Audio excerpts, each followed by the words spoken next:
Boa tarde, meu nome é Aline Pereira Gonçalves, eu sou professora visitante na Universidade de Estudos Estrangeiros de Tóquio e ensino língua portuguesa e cultura brasileira para os meus estudantes de graduação. Então, hoje vim trazer o meu trabalho para apresentar aqui nesse evento. Em primeiro lugar, gostaria de agradecer muito à comissão organizadora pela oportunidade de apresentar aqui minha pesquisa e agradecer igualmente a todos vocês que me ouvem agora. Então, vou iniciar a leitura do meu trabalho. Neste trabalho, apresentamos um relato de experiência sobre a aplicação do texto teatral e da atuação cênica como estratégias de aprendizado de PLE em um curso de graduação. Trata-se de uma atividade em que estudantes do segundo ano da graduação em língua portuguesa de uma universidade no Japão devem ensaiar e apresentar uma peça de teatro em língua portuguesa. O principal objetivo dessa atividade é promover o estudo de PLE por um viés dinâmico e afetivo, aproximando os alunos de um panorama sociocultural que compõe o sentido do texto teatral junto com o texto propriamente dito. Além disso, há o objetivo de promover uma integração linguística e cultural dos estudantes japoneses com crianças e jovens brasileiros residentes no Japão. Agora, então, apresento um breve panorama desse projeto. Nossa história nesse projeto começou no segundo semestre de 2018.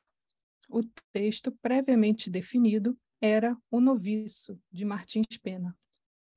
Com apenas 2 meses pela frente e nenhum conhecimento prévio sobre teatro, foi necessário pensar rapidamente em métodos e soluções para viabilizar o projeto. Passo agora para uma descrição metodológica. Até este momento, 3 peças de Martins Pena foram encenadas em nosso projeto. O Noviço, em 2018, O Diletante, em 2019, e Quem Casa Quer Casa, em 2021. Tivemos aí um gap, né, no ano de 2020. Em cada ano, ajustes e reformulações foram sendo feitos. Apresentamos neste texto algumas dessas reorganizações. Um ajuste que se mostrou necessário foi em relação à adequação do texto. Isso porque as peças de Martins Pena, que são de meados do século XIX, trazem palavras e expressões que já não fazem sentido na atualidade. Nosso projeto não se tratava de um estudo de perspectiva histórica, e nosso foco era oferecer aos estudantes recursos de comunicação que pudessem ser efetivamente aplicados durante o intercâmbio acadêmico no ano seguinte. Além disso, era importante que a plateia também pudesse entender o que era dito, para haver a integração que nós buscávamos. Portanto, cada uma das peças recebeu uma versão adaptada e atualizada, exceto o Noviço, que era um projeto já em curso quando nós chegamos à universidade.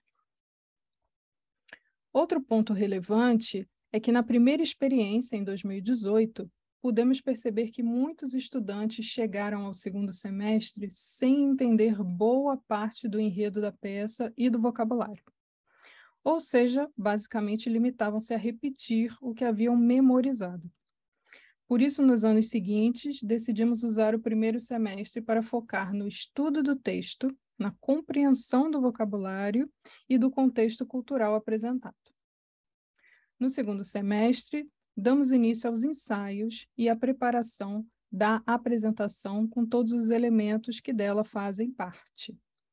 Os estudantes dividem-se em equipes e cuidam de tarefas específicas: maquiagem e roupa, iluminação e som, cenário e tradução, legendas, confecção de material de divulgação e gestão de recursos financeiros. Há também os atores, a direção e os representantes. Durante os ensaios, a pronúncia é aprimorada. Contudo, buscamos também incluir a entonação e os gestos, além das expressões faciais, nessa composição de sentido. Talvez esse seja um dos maiores desafios dessa parte do projeto, devido às profundas diferenças culturais entre Brasil e Japão. Cada gesto, cada interjeição, cada movimentação no palco, tudo é pensado e ensaiado. Portanto, essa parte do nosso trabalho demanda atenção às minúcias e incontáveis repetições, embora também seja a parte que acaba por se tornar a mais divertida para todos nós. Participam dos ensaios, como voluntários, alguns intercambistas brasileiros que estudam na universidade. Além dos ensaios, esses estudantes atuam na organização do projeto.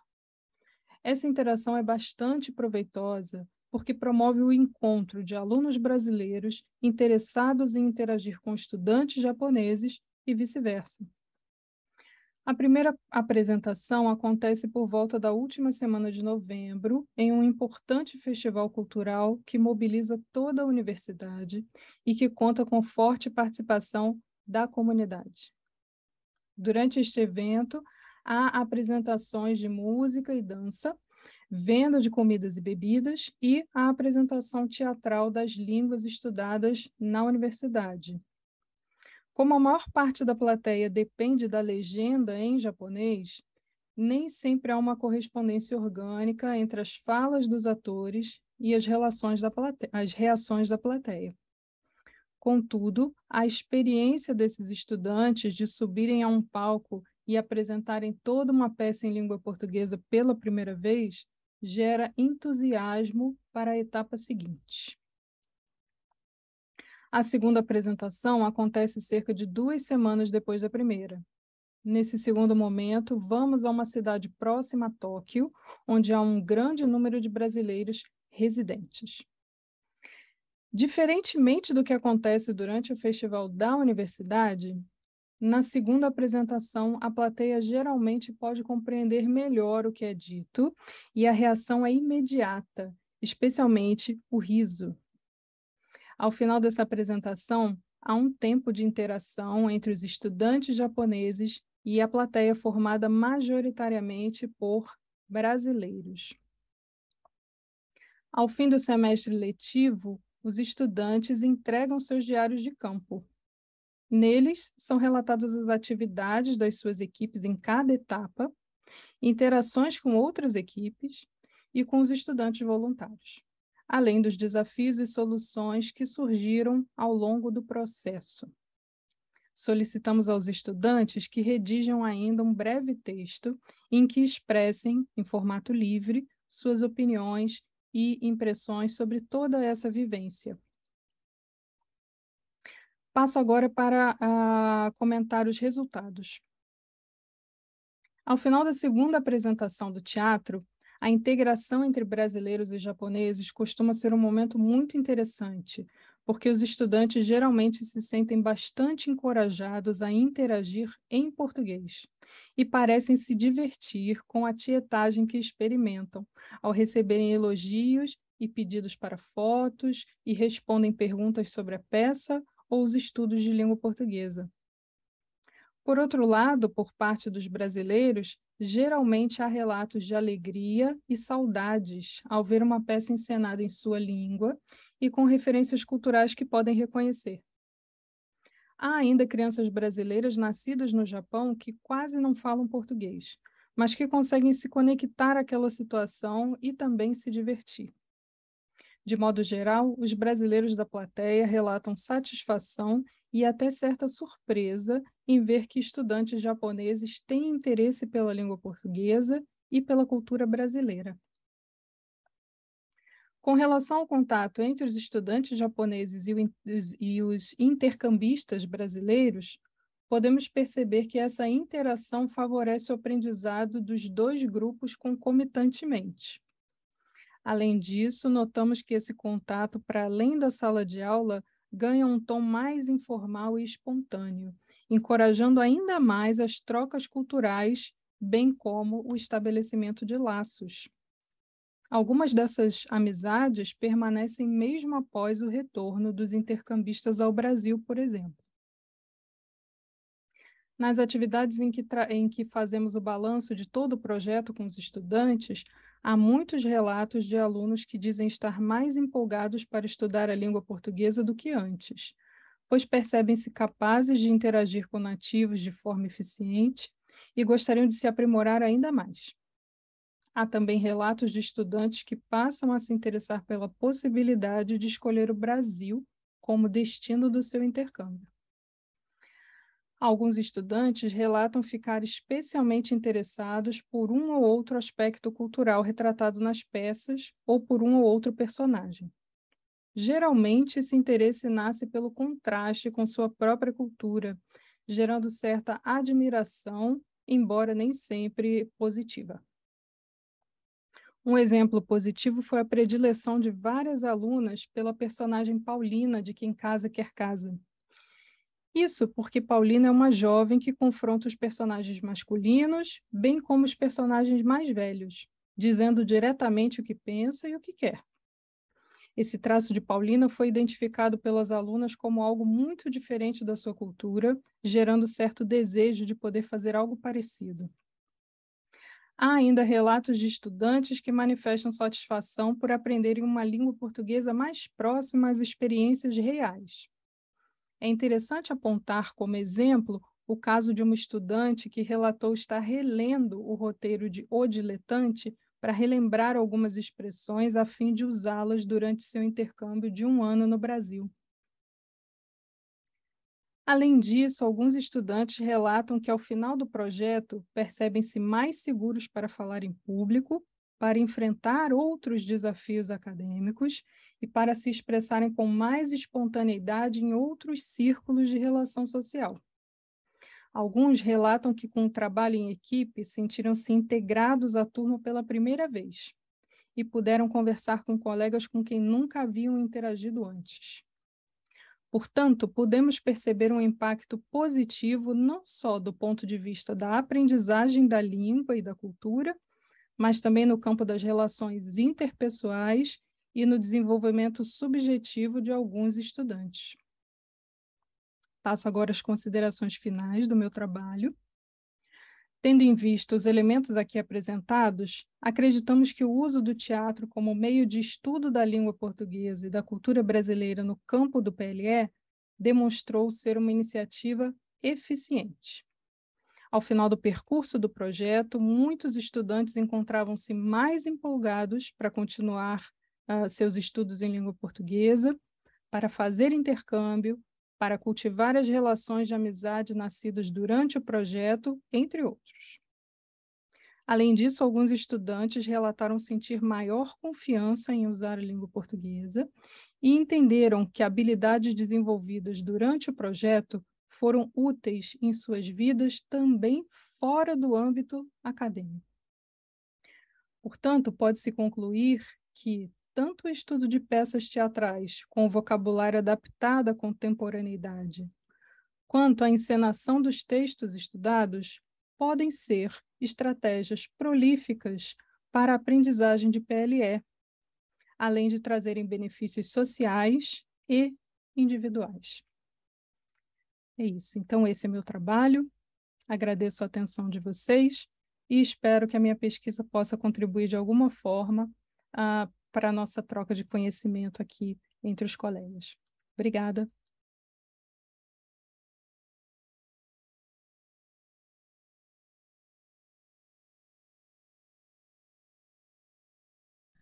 Olá, tudo bem? Então, eu vou começar a nossa apresentação, que é intitulada como Da Pelada de Rua Macunaíma, Relato de Experiência, a partir de uma sequência didática sobre cultura brasileira. Eu sou a professora Jaqueline, e, em primeiro lugar apresentará a professora Camila, ela apresentará uma perspectiva do curso, né, do NEP, o Núcleo de Ensino e Pesquisa de Português para Estrangeiros, da UNB, uma perspectiva também sobre o curso onde foi aplicada essa sequência didática de uma unidade sobre cultura brasileira e depois eu vou apresentar as alterações, sugestões de alteração no manual, na unidade. Olá, bom dia, boa tarde, boa noite. Eu sou a professora Camila Oliveira. Bom, eu trabalhava no NEP Agora eu estou como leitora aqui em Macau.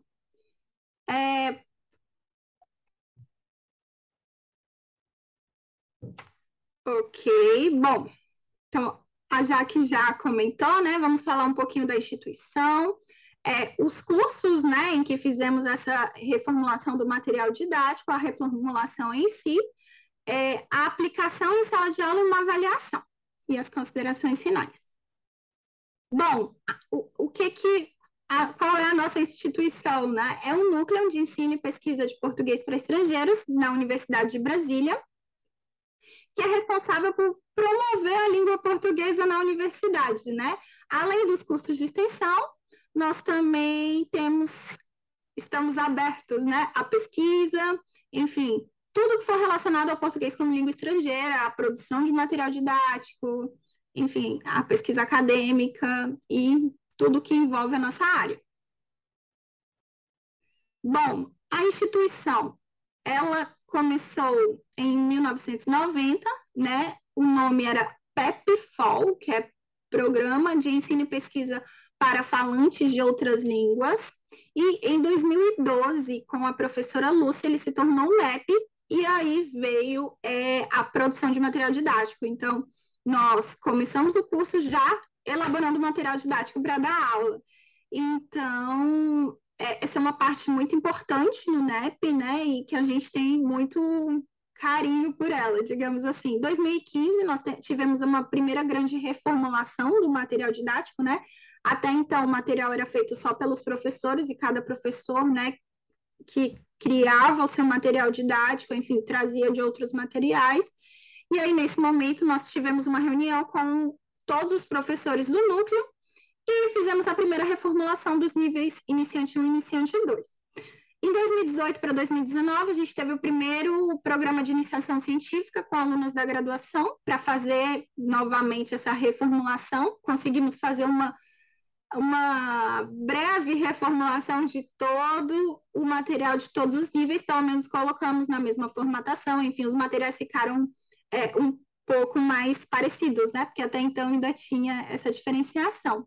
E a partir de 2020, com um novo acordo do Itamaraty, eles solicitaram algumas questões e nós começamos em 2021 uma nova reformulação desse material didático, para contextualizar, né, para vocês entenderem mais ou menos como é dividido esses cursos. Nós temos no nível dos diplomatas latino-americanos, o básico, intermediário, intermediário superior e o avançado. E nos diplomatas africanos, nós temos básico 1, básico 2, intermediário superior, avançado e avançado superior. Que nós nos baseamos na divisão do CELPE-BRAS, né, para fazê-lo, a nomenclatura.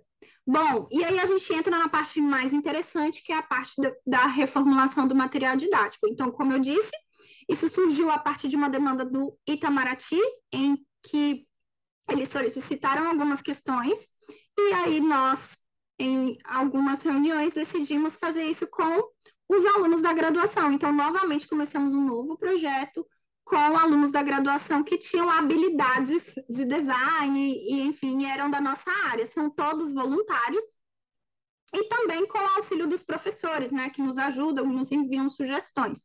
A partir desse momento, nós começamos a utilizar não materiais,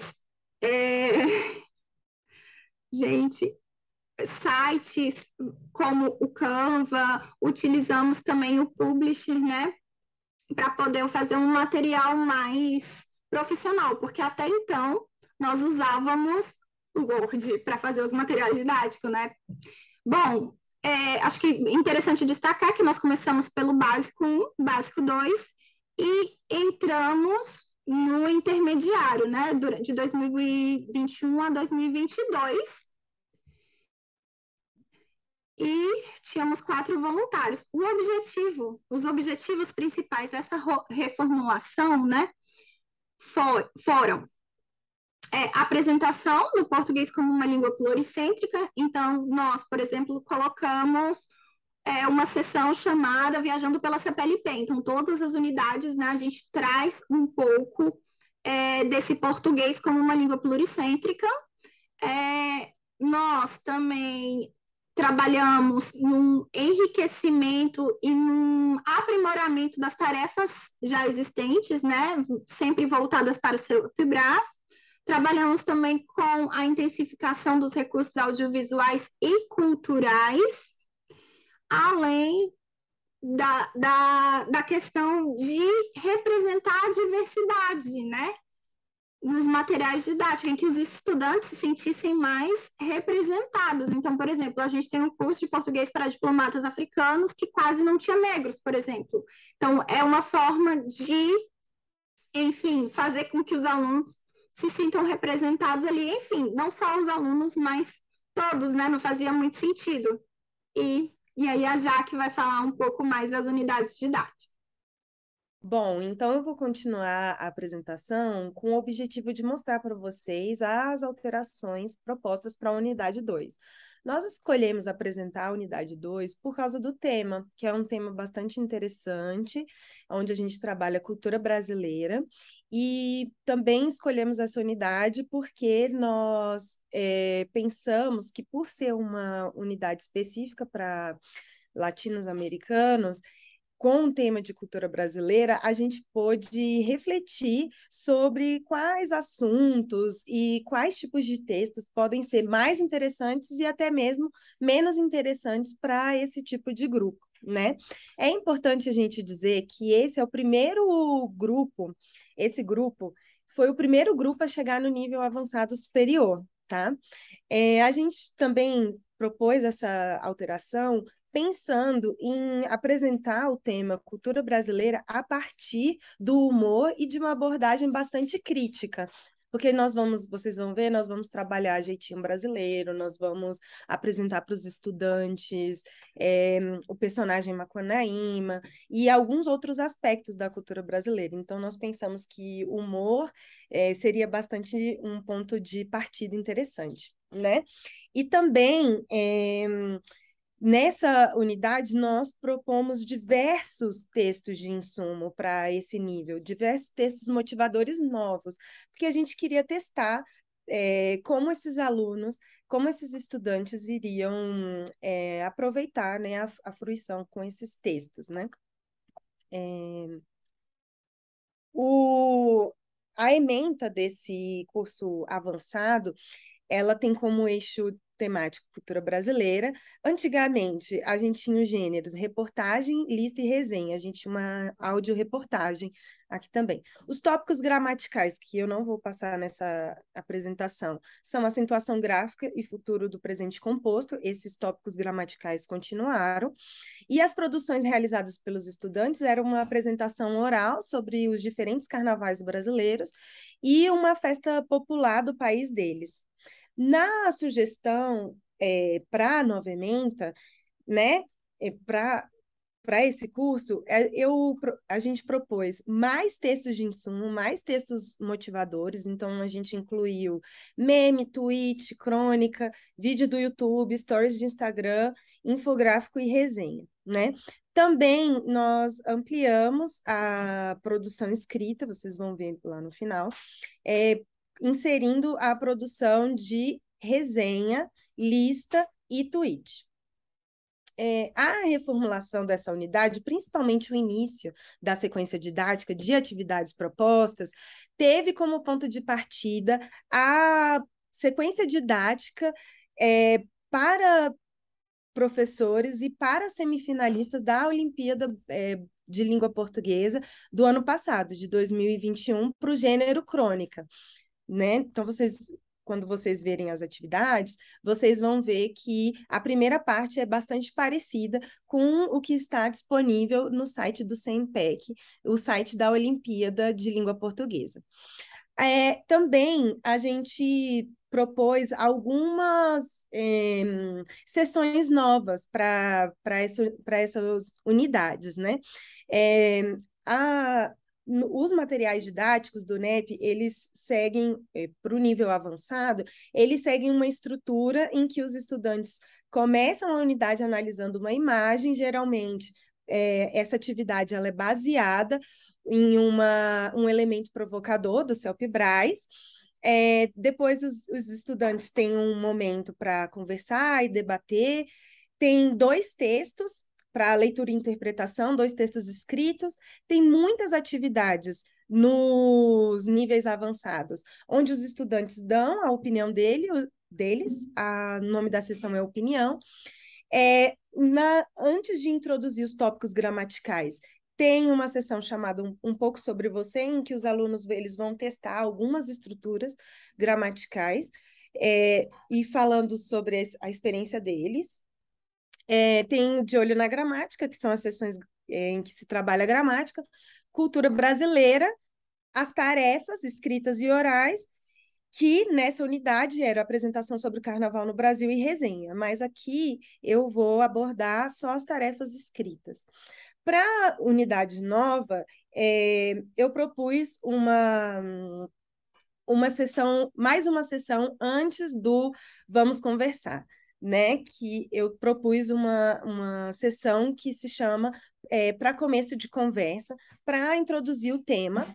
Em leitura, inserimos uma nova subseção que se chama Sobre o Gênero, para que os estudantes pudessem refletir sobre os gêneros didáticos.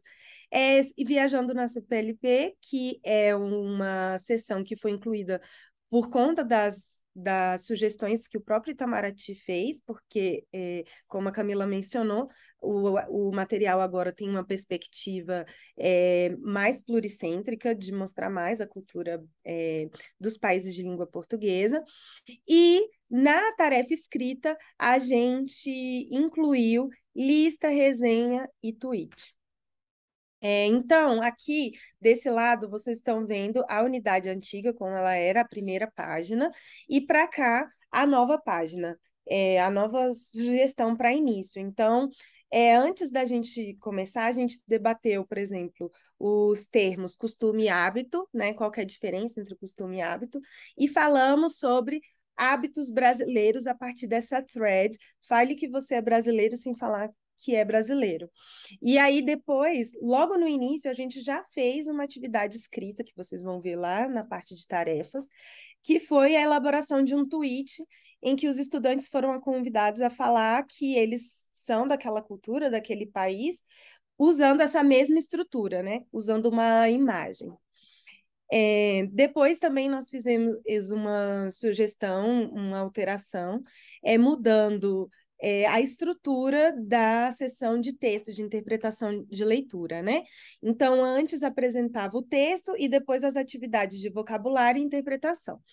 Na nova sugestão, foi colocado a sessão de vocabulário antes da leitura do texto, e a gente mudou também de lista, né, uma reportagem em forma de lista, para uma crônica em forma de lista também, né? Uma crônica de opinião que está no site UOL. Nós incluímos a seção História e Cultura Brasileira e Viajando pela CPLP. Essas marcações é porque a atividade, a unidade foi reformulada dentro do Word, né? Eu não utilizei o Canva ou os outros programas que nós estamos utilizando com um grupo de reformulação de materiais didáticos, porque eu fiz essas sugestões para o grupo que eu estava dando aula, diretamente no Word, eu não teria tempo. Então, por isso que tem essas marcações. Aqui também uma grande alteração, que foi a substituição de mostrar o Zé Carioca como personagem para representar o jeitinho brasileiro, para mostrar o personagem principal, né, de Macunaíma, como esse introdutor, como uma representação do jeitinho brasileiro, desse conceito de jeitinho brasileiro, e também substituímos um texto por um vídeo que está disponível no YouTube, que explica o que é jeitinho brasileiro e que outras culturas também existe esse tipo de comportamento social. E, ao longo da unidade antiga, a opinião dos estudantes era explorada em todas as atividades, né? Já preparando eles para a tarefa de resenha. Nessa unidade nova, a nossa principal ideia foi preparar os estudantes para a escrita de uma resenha. Então, primeiro eles escreveram um tweet, que é esse primeiro exemplo aqui, depois eles fizeram uma lista em que eles puderam recuperar e refletir sobre hábitos da própria cultura deles, né? Então, eles criaram uma lista de hábitos culturais por último, escrever uma resenha sobre um filme brasileiro. E como o NEP acontece em Brasília, nós escolhemos o filme Tão Jovens, que fala sobre a história do cantor Renato Russo, né, que é daqui. Então, agora para as nossas considerações finais, como essa unidade é uma unidade feita a partir de materiais que são compilados semestre a semestre, então a proposta de alteração surgiu muito mais da minha necessidade de não entregar para os estudantes muitas folhas avulsas, porque esse curso aconteceu de forma remota.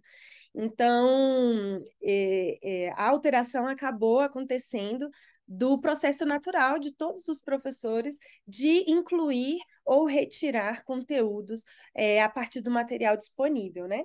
Foi interessante a gente ampliar o número de propostas escritas para que os estudantes pudessem ir compreendendo aspectos importantes para a escrita da atividade, né, da tarefa escrita principal, que era a resenha. Nós incluímos conteúdos acerca da literatura e da cultura popular brasileira, que já estavam inseridos, mas a gente só ampliou, né?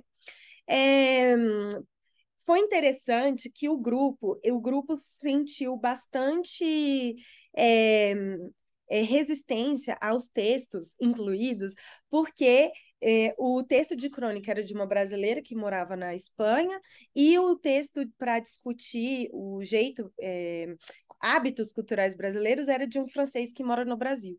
Então, a partir da crítica dos estudantes, eu acabei refletindo que eu fiz escolhas a partir de experiências bastante eurocentradas, né? E também muito caricatas. Os estudantes, eles não se sentiram tão à vontade em perceber como os brasileiros ou estrangeiros que vivem há muitos e muitos anos no Brasil percebem os nossos hábitos e os nossos costumes de uma forma, às vezes, crítica, negativamente.